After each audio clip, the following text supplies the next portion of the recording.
আজ গণেশ চতুর্থীর দিন বাড়িতে কিভাবে পুজো করবেন। যে কোনো পুজো করার আগে সবার প্রথমে গণেশ পুজো দিয়ে সূচনা করা হয়। হিন্দু পুরাণে যে সকল দেবদেবীর উল্লেখ করা হয়েছে তাদের মধ্যে ভগবান গণেশ হলো সবচেয়ে বেশি জনপ্রিয়। হিন্দুদের মতে গণেশ ভগবান অন্যতম শ্রদ্ধেয় দেবতা। হিন্দুরা পূজা করার আগে বা নতুন সূচনা করার আগে তাকে শ্রদ্ধা জানায়, তাই তাকে প্রথম পূজনীয়া বলা হয়, যার অর্থ প্রথম পূজা করা হয়। ভগবান গণেশ, যিনি বিনায়ক, গণপতি, বিঘ্নেশ্বর, সুখদাতা এবং আরও বেশ কয়েকটি নামে পরিচিত।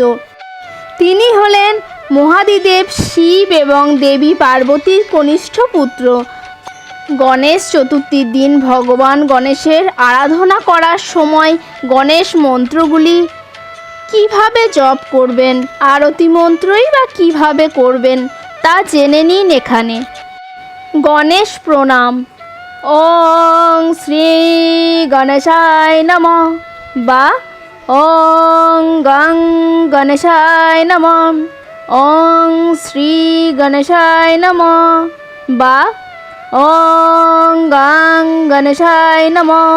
গণেশ পূজা মন্ত্র: এক দন্তাং মহাকায়ং লম্বোদর গজাননম বিঘ্ন বিনাশং দেবং হেরম্বং প্রণমাম্যহম। এর অর্থ হলো, যিনি খর্বাকৃতি স্থূল শরীর, লম্বোদর, গজেন্দ্র বদন অথচ সুন্দর নিঃসৃত মুখমণ্ডল থেকে গন্ধে প্রলুব্ধ ভ্রমর সমূহের দ্বারা যাহার গণ্ডস্থূল ব্যাকুলিত, যিনি দন্তাঘাতে শত্রুর দেহ বিদারিত করিয়া তাহার দন্ত দ্বারা নিজ দেহে সিন্দুরের শোভা ধারণ করিয়াছেন, সেই পার্বতীপুত্র সিদ্ধিদাতা গণপতিকে বন্দনা করি। ধর্মীয় মতে এই মন্ত্রটি দিনে কম করে 108 বার পাঠ করলে ভাগ্য ফিরে আসতে পারে, বদলে যাবে জীবন।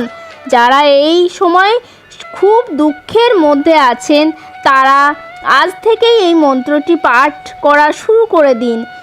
কে বলতে পারে, হয়তো সুখের দিন আর কয়েকদিনের মধ্যেই দরজায় কড়া নড়াবে।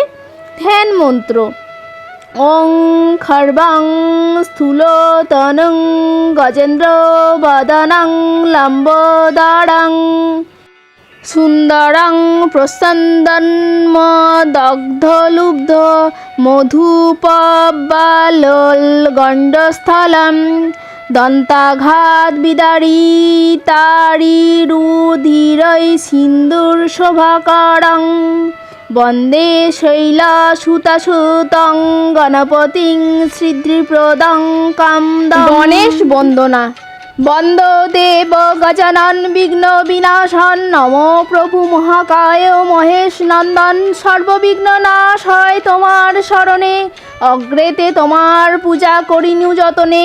নমো নমো লম্বোদর, নমো গণপতি মাতা যারাধ্যা শক্তি দেবী ভগবতী, সর্বদেব গণনায় অগ্রে যার স্থান, বিধি বিষ্ণু মহেশ্বর আর দেবগণ, ত্রিনয়নী তারার বন্দিনু শ্রীচরণ, বেদমাতা সরস্বতী লইনু শরণ। প্রণাম মন্ত্র: এক দন্তাং মহাকায়ং লম্বোদর গজাননম বিঘ্ন বিনাশকং দেবং হেরম্বং প্রণমাম্যহম। যিনি এক দন্ত, মহাকায়, লম্বোদর, গজানন এবং বিঘ্ন নাশকারী সেই হেরম্ব দেবকে আমি প্রণাম করি। শুভ গণেশ চতুর্থী। হিন্দু পুরাণ অনুসারে গণেশকে সুখ এবং আনন্দের প্রতীক হিসাবে বিবেচনা করা হয়। তিনি বাড়ির রক্ষক হিসাবেও পরিচিত। নিজের বাড়িতে প্রচুর ইতিবাচকতা এবং ভাগ্য আনার লক্ষ্য রাখেন তিনি।